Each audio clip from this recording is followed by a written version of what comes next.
acknowledge the Gadigal people of the Eora Nation. Their knowledge, their stories, their livelihoods, everything about them is embedded in this country. We're privileged to be in this space and on their country, and I want to assert that it always was and always will be Aboriginal land.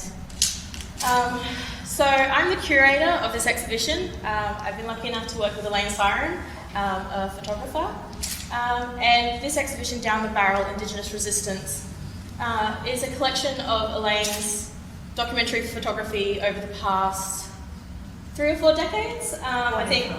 Yeah, it's a big collection. We've got our earliest photo being from 1971, and I think the most recent is 1995. And it showcases the resistance that happened locally in Redfern. You know, it's within the neighbourhood. And I wanted to showcase this history of resistance and how it inspires today's generation. I named it Down the Barrel because I think that acknowledges the violent space between colonisation and our First Peoples, and how much suffering and trauma has been enacted upon our bodies. And so now I sort of thought, how could I bring this, how could I acknowledge that in this space? And it's just showing it. It's just showing the just numerous, like, insane amount of people that would come out time and time again to fight for their rights. And I think that I want to assert that when I think of Indigenous resistance, while I've shown sort of collective protests, Indigenous resistance is so much more than that. It's theatre, it's dance, it's poetry, it's any sort of way that Black voices can be heard. So I hope that this event tonight will be one form of that. So I'd now like to pass it on to the wonderful Evelyn, who will be our MC tonight. So please welcome Evelyn. Thank you.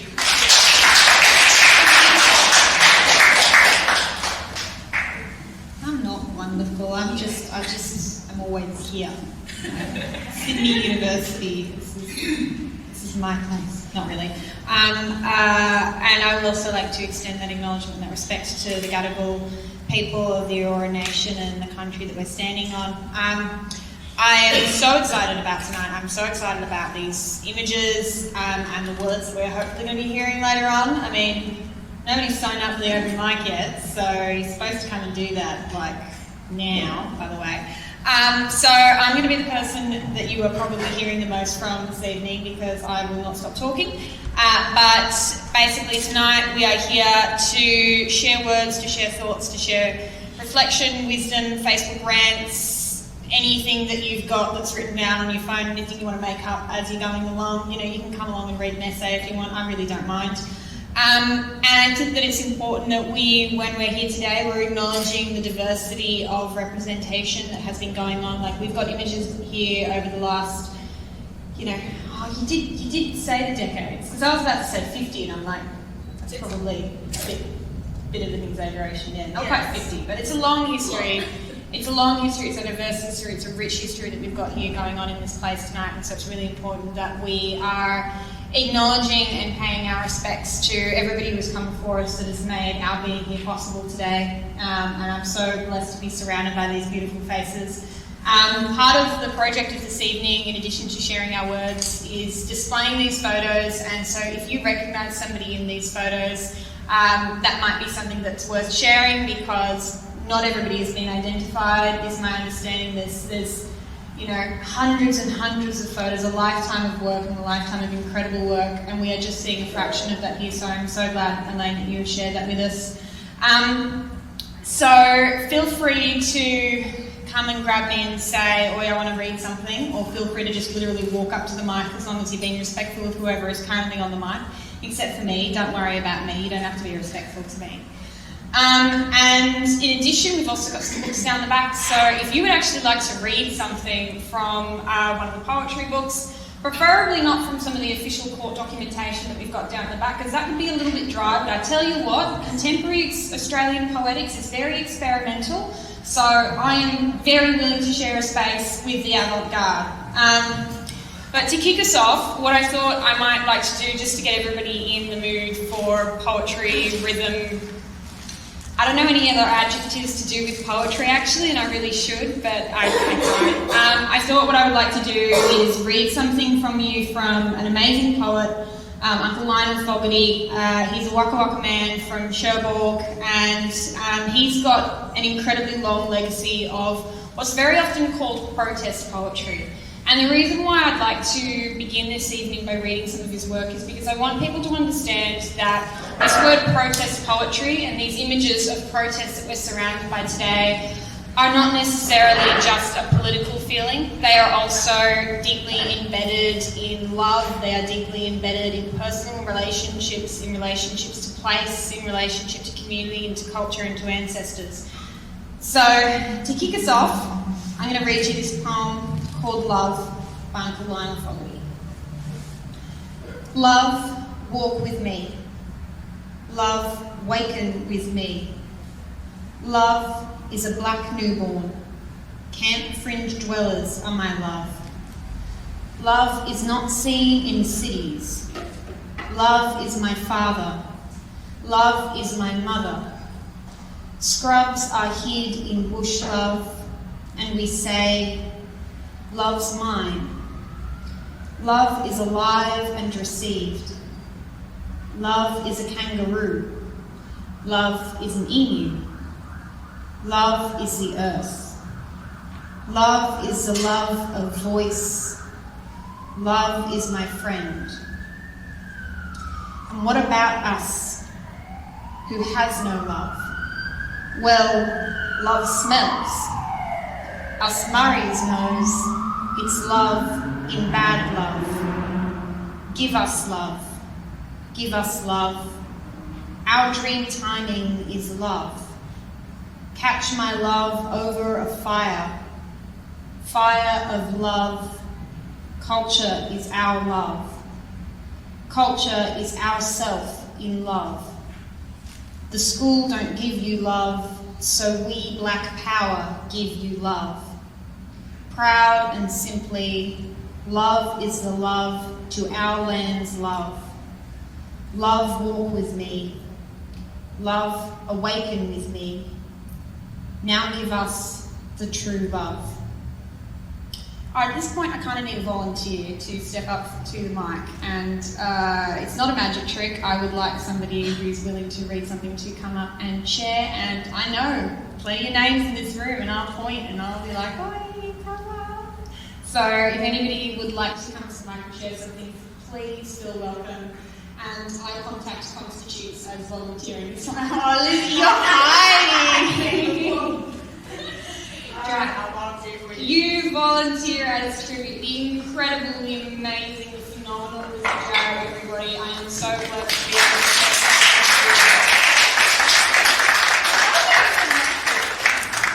Yeah, I told you. Yeah, I'll tell you later. Thank you. Thank you, sister, for this wonderful evening. Evelyn, Auntie. Wow. First, I must also acknowledge that this land I stand upon is my home. There's a Gadigal peoples, and with my respect to their elders, past, present, future, and growing.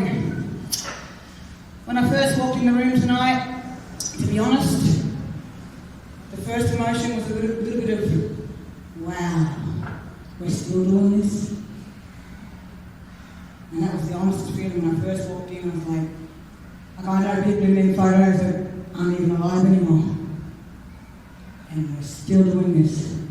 Then I thought about it and I went around and I had a really good look at every single photo, and it's like, we're still going to do this until we get what's ours, until, assert our sovereignty and make this country and the rest of these people understand that it always is, always was, always will be sovereign land and it's never been ceded to the Crown.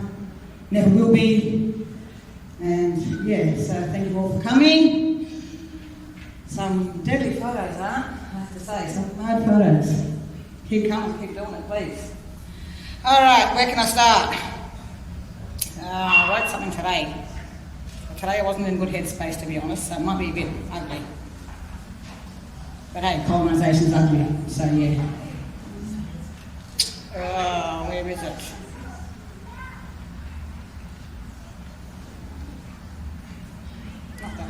Sorry, people.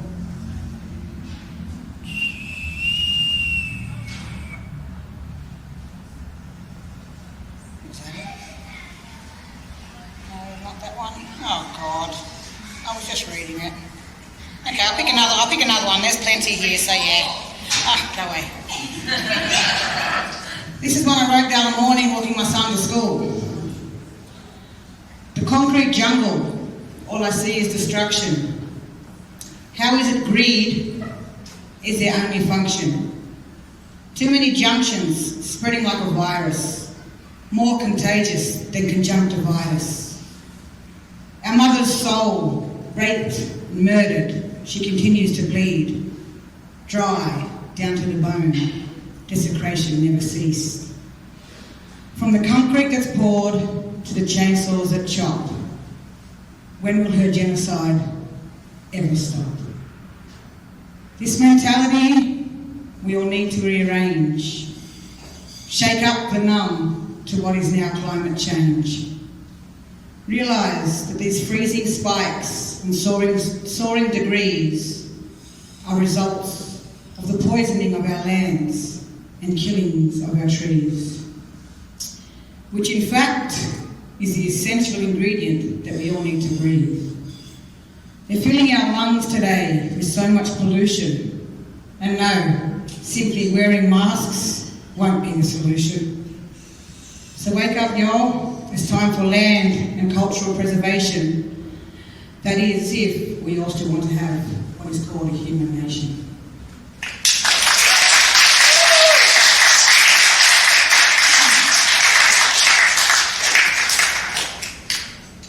This is a nice little one I dedicate to the real boat people, them white fellas. Get over it, they say, and look at all the good things you have in life.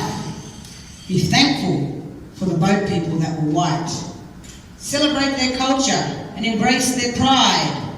It's only built on your cultural genocide. But how is it, I ask, I am to embrace, when from family's arms we have been displaced? Left now to be internal refugee generations, controlled with force-fed religions and that assimilation. Taught to be grateful for all their good, yet we still dwell in poverty in the mission hood. They say we've got it too easy and the government just gives. I say come walk in my shoes and see how we live. For our richness comes not from money, 4 walls or a door. For even owning their greatest mansion would still see me poor. The material wealth will never make me whole, especially when it's being stolen from my mother's soul. To realise I wish for none of these lucky country things. I just want justice for my people and to hear my elders sing.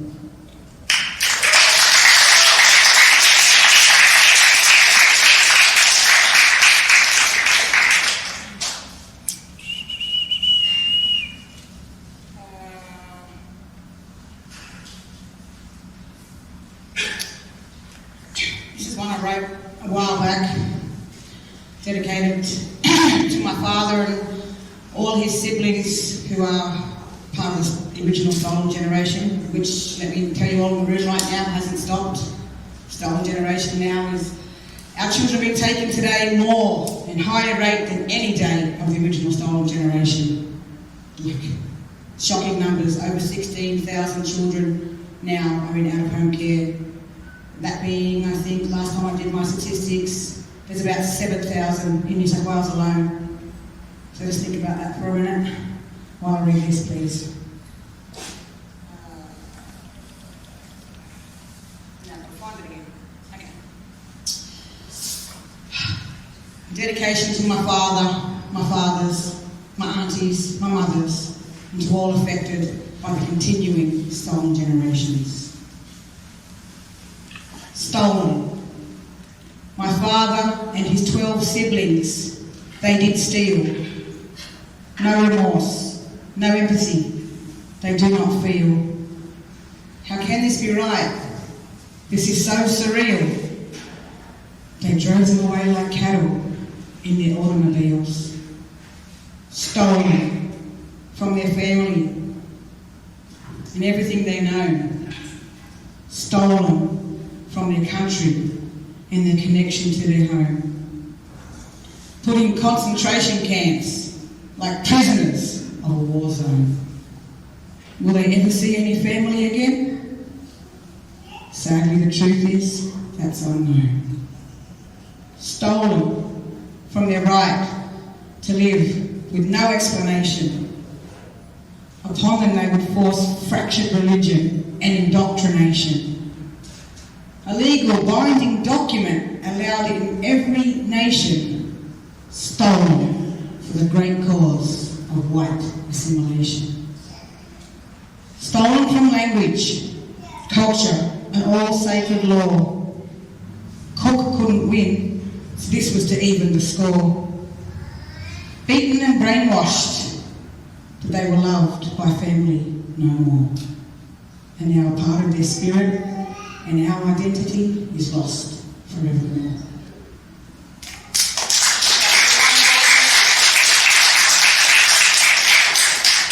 Where is the little witch? There she is. Come on, trying to hide over there now. Yeah, okay. I'll give you. I had one that I read, I can't find it. Oh well, I can't say no to this one because this is a dedication poem to a family that I wrote for my cousin, David Dungar Jr., who was murdered in Long Bay Jail on the 29th of December 2015. Justice for Junior. Held down under force of hands and knees. He cries for help. I can't breathe. Then given a lethal dose of sedative. Only minutes more does he live. Let it be known there is no crueler hell than to be murdered by guards in a prison cell. His death certificate then falsified, stating natural causes, sickness and suicide. Our brother's life taken by those who are meant to protect and serve, for under their law, black lives have no worth. The injustice system that then conspires with the correctional services and media helping to voice the liars. The guards and the medics, they claim no accountability for his murder and loss to our family and community. Yet they held him down till he gasped, I can't breathe. The death penalty he did receive. This systemic genocide, it needs to stop. No more murders by racist cops. So today, our brother, David Dungar Jr., we will say your name to let the world know your murder will never go in vain. Thank you.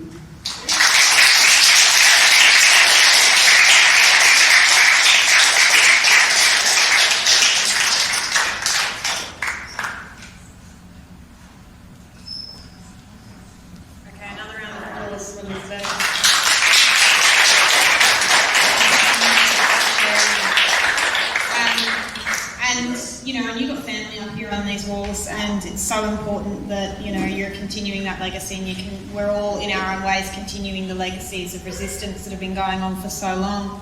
If I haven't caught it too off guard, I would like to now pass the mic over to another incredible foundation of this community in this place, Lorna Munro. And Lorna's work has she's been working, and I use the term working because we do need to understand that resistance is something which has this incredible emotional, physical, intellectual toll on people. It is work, it's not just a hobby, and she's been working since she's a teenager, and she's been producing incredible poetry. Like, I remember the first time I heard her work and I was just like absolutely blown away to be hearing something so powerful and so specific to this community and these struggles. And so I'm, so blessed that she's willing to come down and, share not only her work with us, but also share Little Ujali. And by share, I mean, I'm stealing it now. So thank you so much, sis, for coming down and, passing it over.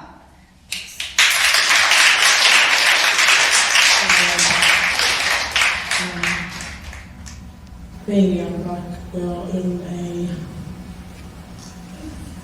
country ruled by an old white man.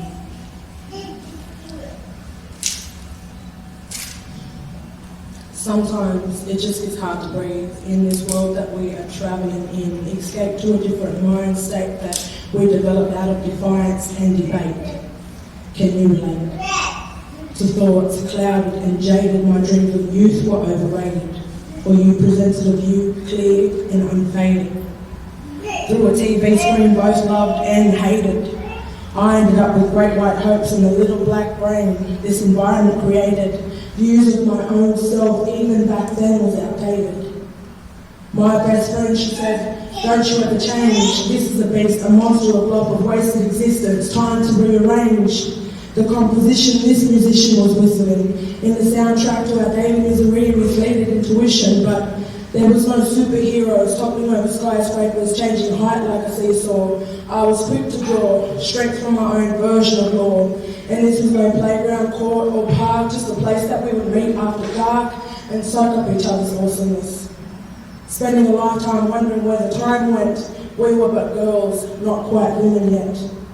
Native roses emerging from a crisscross pavement, dying in waves, let these roots take shape. How does beauty seek nourishment in a resting mound graveyard for flowers built up on colonised ideals of what we should look like, mutating in just hours? What the fuck should I be like? Don't nobody try to censor how a lady should talk, right? Fuck it, I'm just a product of the soil attempting to act right. Water trying to be oil, clean right trying to be foil. Don't swear or you will spoil your pretty words. Poetry is a curse. My father says that in his language your pen is your spear or your sword that can be used to force opinions, pillaging and plundering on conforming villages, but please, I come in peace. Let these visual images invade your brain and detain it like what was done to my ancestors, our history in a way that you have stained it, because we cannot all be vegetative weeds, grass or stars in this delusional warped society, controlled, confined reality. My chest caves in on demand. It gets hard to see a sense of self-worth hoarded behind a glass window. I cannot breathe.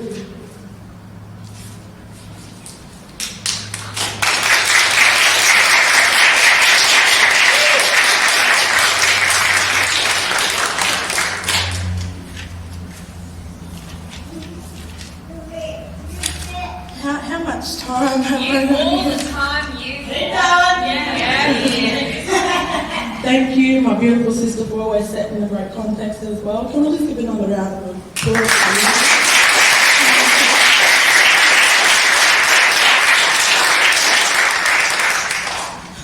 A lot of people come out of protest poetry, as we can plainly see. A lot of artists have really claimed that ground and used it to control a narrative that has been dictated to us, and never by us. So that's why it's so important to always be telling our stories and telling them from the heart and not telling it straight, We've got no time to muck around, we've got no time to sugarcoat things, we've got no time to wait for people to want to engage in this anymore. We've got to do it for our people. Because as you may or may not know, history is recorded in the eyes of the colonisers, so what happens to the colonised? This is what happens.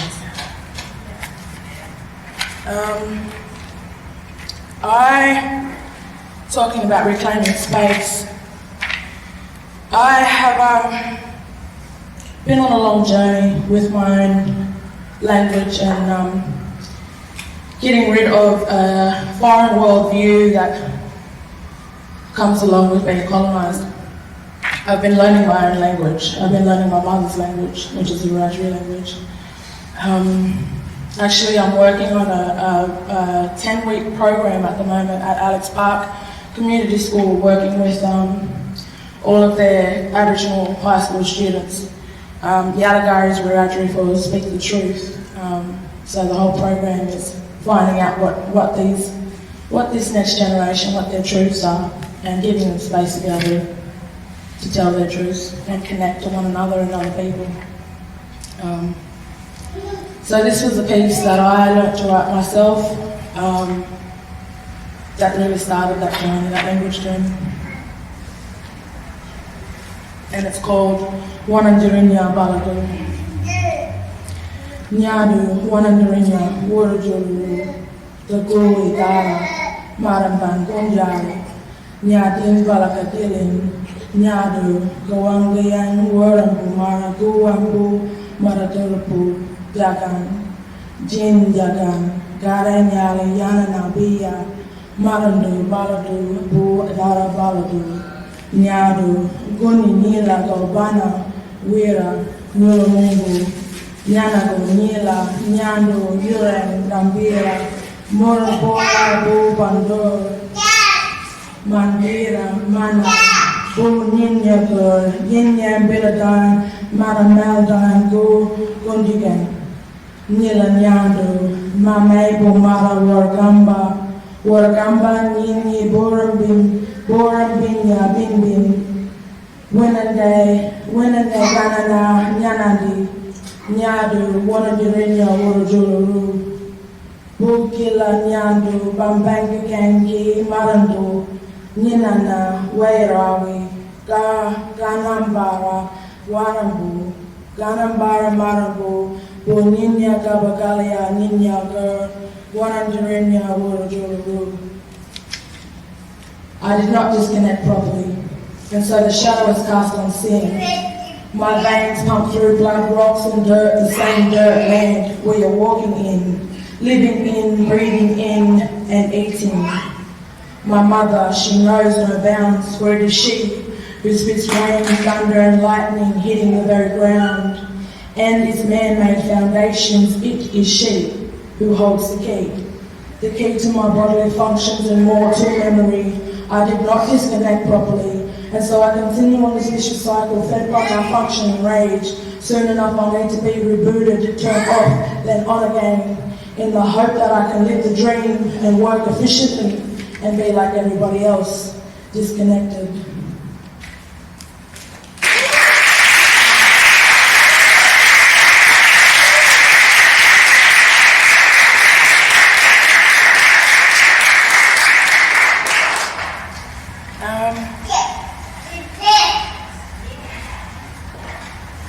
Could I borrow your phone? Yeah.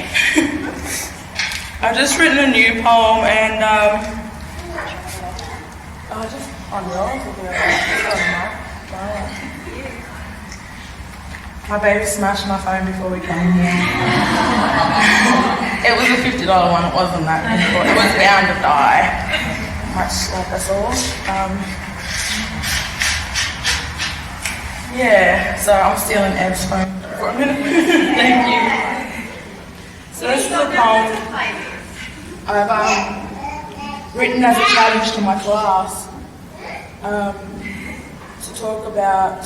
I want them to write about what it's like. Alexandria Park Community School has one of the highest populations of Aboriginal students, and a lot of them come from poor socioeconomic backgrounds. A lot of them live in the community that I've grown up in and live in as well. A lot of them have family connections that a lot of them aren't aware of. And after spending a lot of time with me, they're starting to formulate and politicize their ideas and think about their thirst for culture. But I wrote this poem as a personal kind of reflection of growing up in a place that, you know, a lot of these will literally talk about Redfern Water as being the birthplace of self-determination as we know it. It's the birthplace of the whole Black Power movement. It's the birthplace of a lot of educational programs that reflect cultural and community and political and historical backgrounds and stuff like that. There's a lot of firsts in Redfern and Waterloo. At the moment, we are looking down the barrel of a new wave of dispossession in the form of gentrification with, tearing down a lot of the flats and stuff like that after displacing the Redfern community on the block, which is why my mum, Jenny Mono, set up the embassy to protest against the Aboriginal community, an Aboriginal organisation that was supposed to house Aboriginal people and are now looking at housing hundreds of students and 62 Aboriginal families apparently. That number keeps decreasing. Anyway, I keep talking about how it's so important for Aboriginal people to control the narrative of the community because we are the people of the dispossessed, and we've been dispossessed and dispossessed some more, and now these mob are going to want to dispossess us again. So, there's a lot at stake at the moment in little old Redfern Waterloo. It's been the forefront of many battles. Anyway, this has been the challenge for my class. Gone are the days where these streets were safe to play, when mothers told young black boys and girls they could walk or run any which way they chose. Because it didn't matter how much fun you had, you paved pathways with hand-me-down shoes. We stayed out all afternoon, blinded by the summer haze, because the sun didn't go down till we finished our last game of tips or roundies or hopscotch chases with no boundaries, sneaking up to the top shops with tiny hands clutching silver pieces, swap them for candy tarts and eucalyptus drops, gummy teeth and pop tops, $2 chips and everyday staples. How mischievous were we in our schemed wild Roman stables, praying for togetherness because that's all we had. Inside a concrete jungle, this social experiments in government labs. My dad was stronger than your dad, I bragged, when the truth was I hadn't seen him since last winter. I missed having fights with a certain boy even though I liked the way he rode his bike because it was my favourite colour. Till one boy was impaled on a pike, pushed by flashing lights.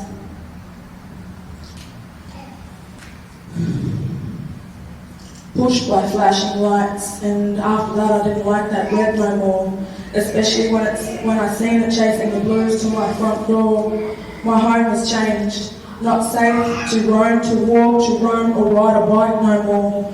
Harassed and strip searched by older men who also wore blue uniforms.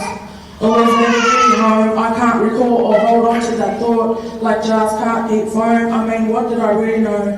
I knew that black was safe and white was not. I knew when I could sense the presence of a cop every day till today, even as a grown child girl, I don't feel the same in my makeshift world.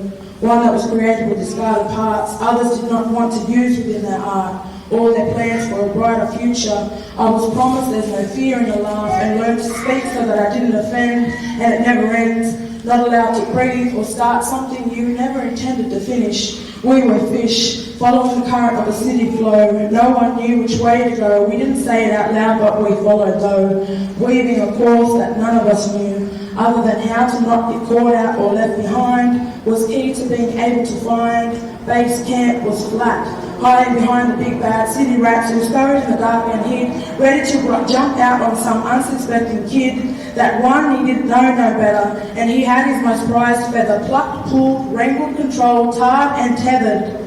And then Waterloo had its own set of new rules. No more playtime, no more Redfern school. So much confusion, so much hurt. Little black girls weren't allowed to wear skirts. With such anger and such hate, the boys I grew up with started to self-medicate. Now I see a price on something I used to get for free. A strong black community, the backbone of resistance shedding its skin to reveal the dollar sign because gatekeepers entice the masses in. There's no more black faces to keep reminding them of their unintentional sins. They rip that power apart, dividing our skins. All this in a place we were all fighting for some space to free fall, onto a soft patch of grass where toilet paper trees burnt in a row, illuminating the start of the beginning of the end of this life and its black heart.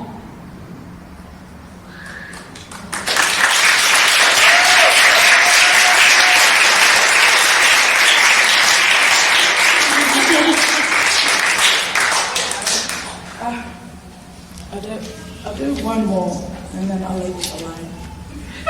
I'll take my little,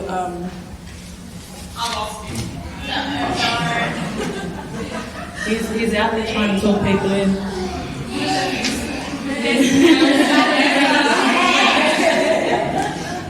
I thought he was heckling me. He's like, get off, feed me now.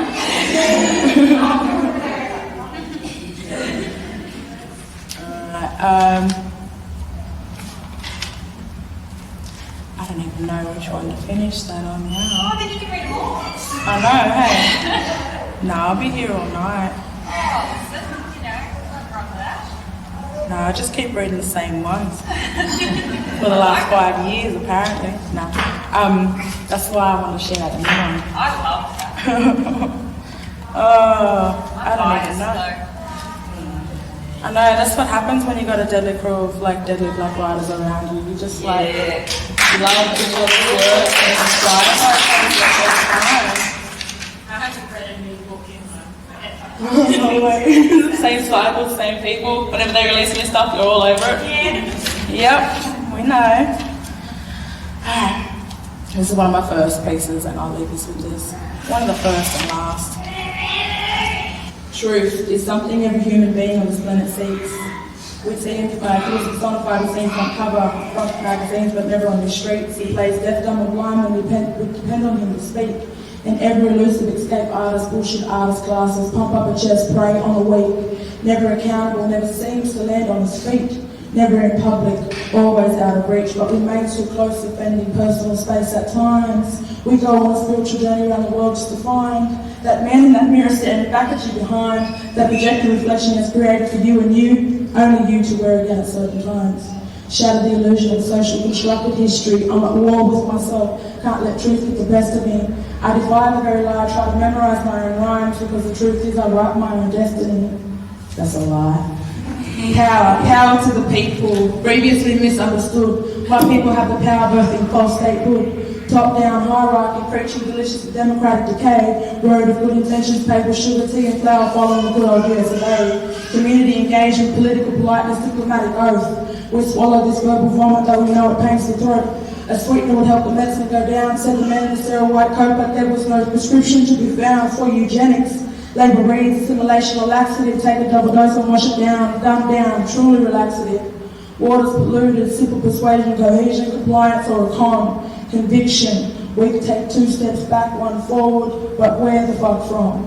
White Australia has a black foundation of stolen land you're standing on. Repeatedly offending intelligence, apologies made, official statements retracted, saying sorry but not really showing remorse for the way that they acted.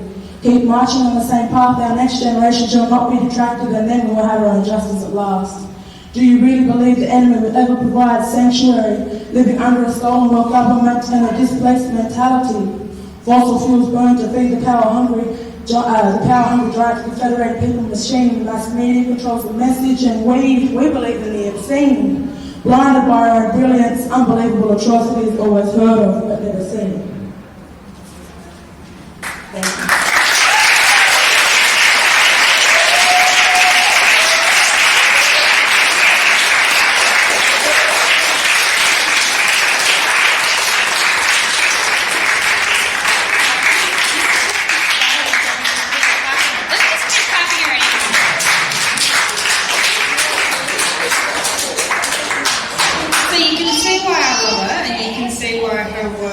Just so phenomenal and deserves to be placed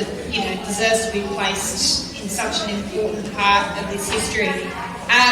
Thank you again, Lorna. I know that you're up there with Little Bubba. Yeah, thank you. Well, she can still hear. Okay, another round of applause. Thank you.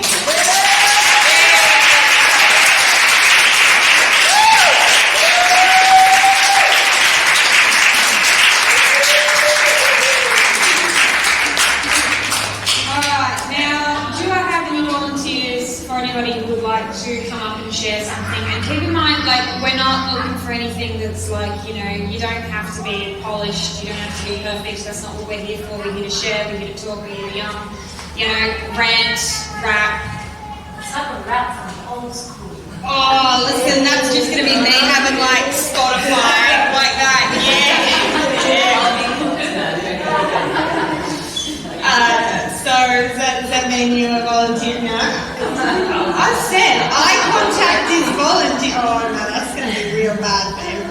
You didn't bring anything? No. You want to make something up on the spot?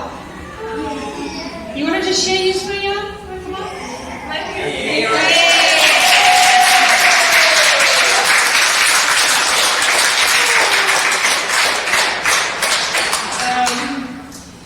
I was just thinking as all this was going on, there's been a lot of stuff on Facebook, and we've all seen a lot of the hate and stuff that's going on around the world.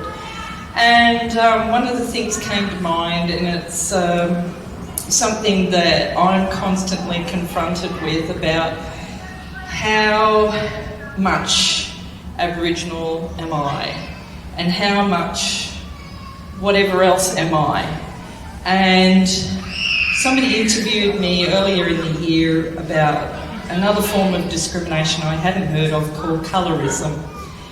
And I thought, I know it's very difficult. We look around us and we tend to look at the face that we're looking at, and we tend to judge what we see. I just wish that somehow people would try and be a lot more open about who they're seeing, who they're experiencing, who they're talking to, and understand that people that are perceived percentages are struggling.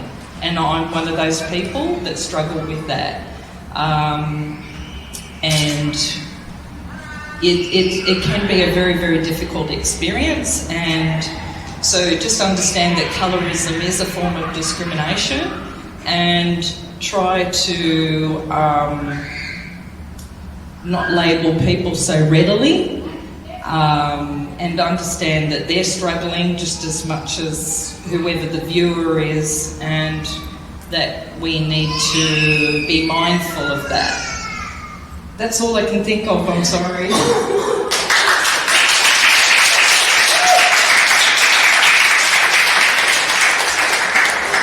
Never apologise.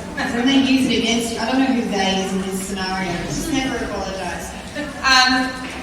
Absolutely. Thank you so much for coming on, Caroline. And do we have anybody else who wants to come up and share something? Any thoughts, feelings? Thank you.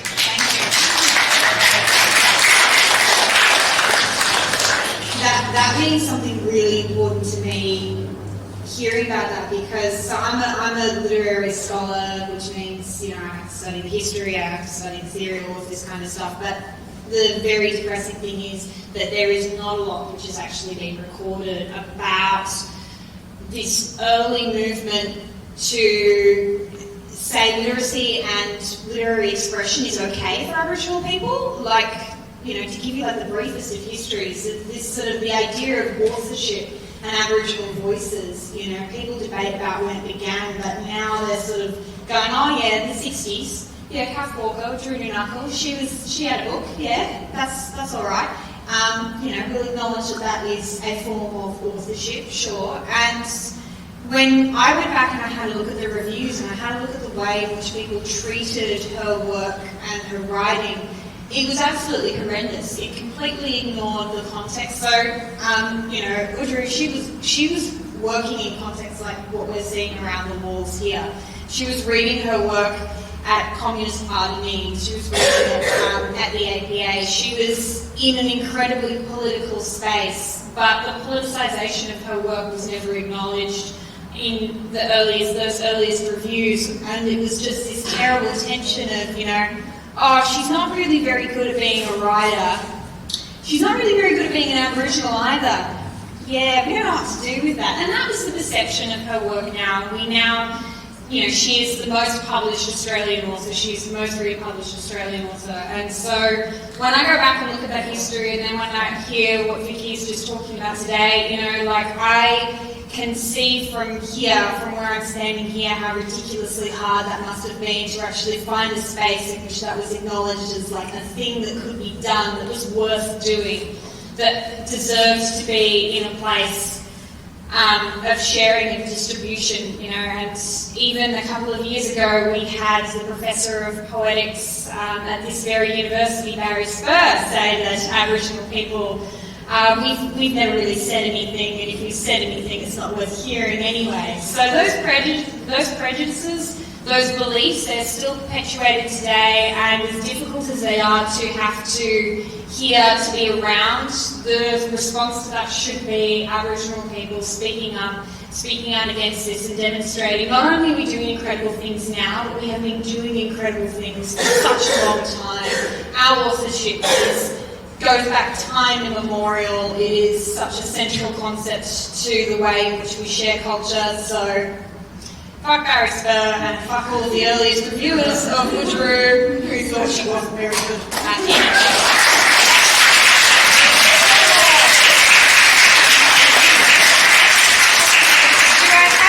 Volunteers to read, to come up to share something, to say something.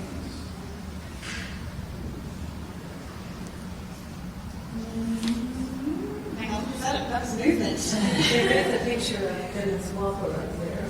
Yeah. That's her son. Oh, yes! Dennis Walker, he's an activist. He is. Dennis Walker he is. Right at the top with the black and white with the Aboriginal Medical Center. Yes, I had the good fortune of being able to hear him talk about his mum at the Canberra Embassy, I guess all of us now are operating under like the legacy that Kath Walker set for us and the standard that she set for us, the world that she created. But there are, her son is still continuing that legacy of activism and resistance and the occupation of spaces in which they don't believe we should be allowed to be in. So that might be a literary space, that might literally be the lawns of Parliament House. And that's very often what we're doing. We are occupying spaces that they don't think we're allowed to do. But what I would add to that is I would say that we are doing it so much better than they thought we could, and so much better than they are. Like, there are a lot of names I could list to demonstrate how great Aboriginal poetics are compared to Australian poetics, but that's petty. Okay, what I'm going to do is I'm going to be a big noter here, and if nobody's going to volunteer, I'm going to read something that I wrote. Oh, good! The people I have plans with the audience are here to support me. So I'm going to read this because we've had so many incredible women that I respect and admire speaking tonight, and I'm just going to read you a poem that I wrote about my auntie, and really the first story that I ever remember her telling me. And it's the story of Balu, the moon lady, and she comes down from the moon and she collects the honey, and then one night she's trapped in a log and she can't go back to her home on the moon. But the little grass people, they come and they help her, and they set her free, and out of respect, out of reciprocity, she gives them the dew so that they won't be thirsty. So this isn't a telling of that story, but this is kind of a telling of what it feels like for me to be entangled in that story. So this is called Balu, on my phone it's matriarch, but with 2 H's. ...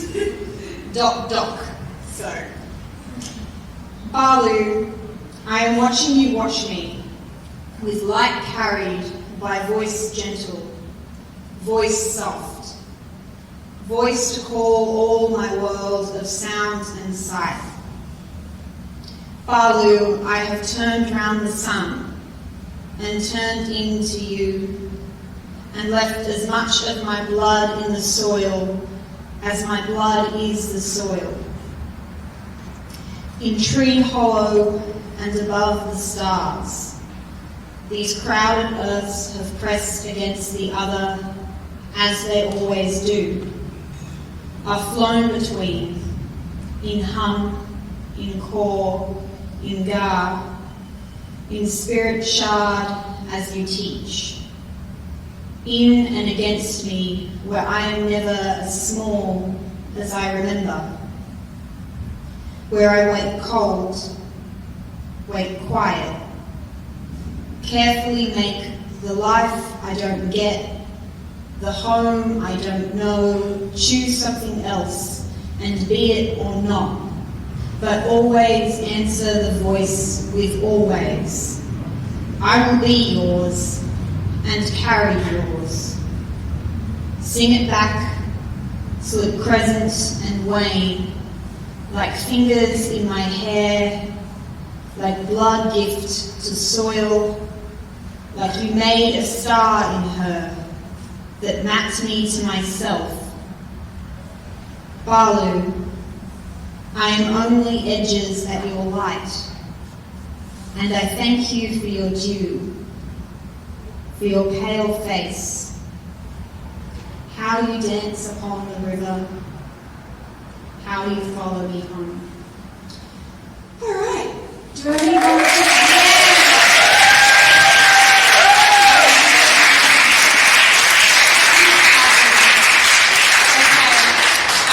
Do we have any volunteers? Anybody who would like to step up and share, speak, and rap? I keep offering rap as an option. Okay, no one's ever taken me up on that. Okay, well we might put a stop there, and we can have a second half. Oh, hang on. Hello. Yeah, sure. Would you like to come up?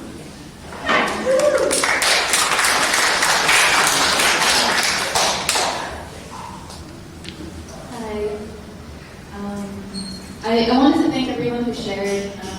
It's been really incredible and moving.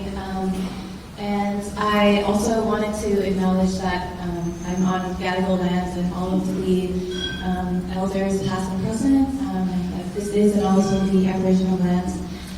I'm actually from the US, and yeah, I don't have the Australian accent.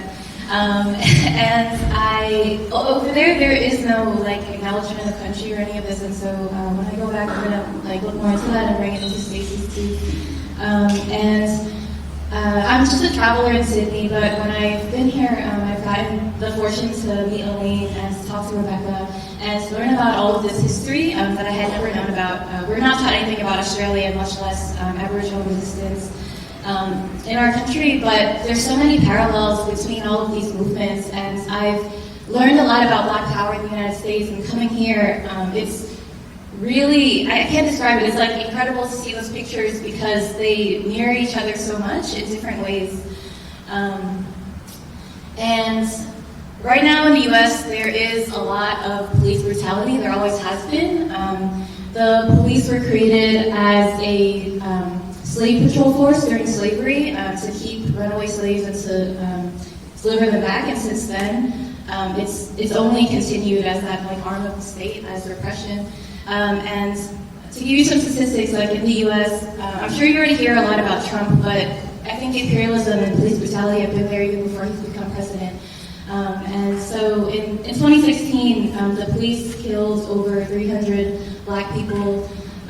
And this year the numbers are only rising, and so there is a war happening there, yeah, I just wanted to like bring that up. There's a lot of people fighting there too, and it continues. And so I'm going to read something I wrote. To give you some background, it's about two people and my grandfather. So it's about this boy named Tamir Rice, and he is a 12-year-old Black boy who was playing with a toy gun just like outside of his home in Cleveland, Ohio, and someone called the police on him. And then within seconds, the police rolled up and shot him and killed him. And yeah, they had all these justifications for it, but this is also for Tamir. And then the second person is Philando Castile, who was killed during a traffic stop by police officers in front of his family. And yeah, this is for everyone who is still fighting, still resisting, and making sure that history and all of these names are not forgotten. And this past year, my grandfather also passed away, and so I've just been thinking a lot about like all of them. I need to ask everyone here, what do you think happens after death, after the physical body leaves? Because too many people are dying, and I need to know. An image. There's Tamir, another year older. He's running around a lot more freely now. There are no guns here. There is Philando cooking up a storm, so much the clouds rumble a little. He peeks over and sees the hundreds of kids running around the playgrounds. The 5th graders are graduating soon. Grandpa, Gong, is sitting there too, smiling to himself, daydreaming, ironically. He slowly sips his morning tea from the mug my mom got him when she was in high school. It says father in multiple languages. Here, he conjures music from Cantonese opera at his will. With the tap of his finger, an orchestra unfolds. He sings along loudly, not minding who hears. Tamir is laying on his stomach on the soft ground, both hands holding up his cheeks. He is staring hard, concentrating so the clouds move slightly past the sun so the kindergartners in all of Cleveland can have a cool recess. At that moment, his mother looks up to the sky knowingly. In the outdoor kitchen, Philando hums the same song Gong is singing. Here, they speak the same language, a language equivalent to music. Here, there are no guns, there is no cancer, the body does not carry weight. Here, those who have died and lived out the lives their physical bodies could not. Tamir creates sunlight, Gong, the music you hear from the glistening of the tree leaves in the golden hour. Philando creates waves that calm memories. Aiden once said, maybe the greatest form of resistance for us is to become ancestors. May they rest and live over us in peace. May the depths with which we live our own lives be testaments to their spirits. May our hearts together beat on.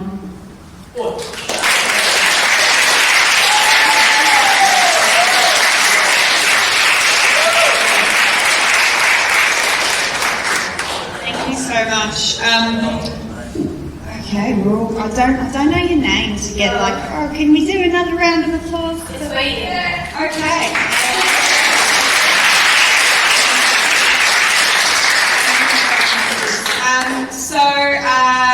We're gonna finish up now, and thank you all for coming out. And I guess, you know, like these poems suggest, we can fill every space with justice. We can fill every space with movements towards freedom and liberation and solidarity, and so I'm really glad that we shared this space together tonight. So thank you all for coming. Thank you everybody who read or who spoke or who shared their wisdom with us. Thank you so much, and see you soon, I suppose.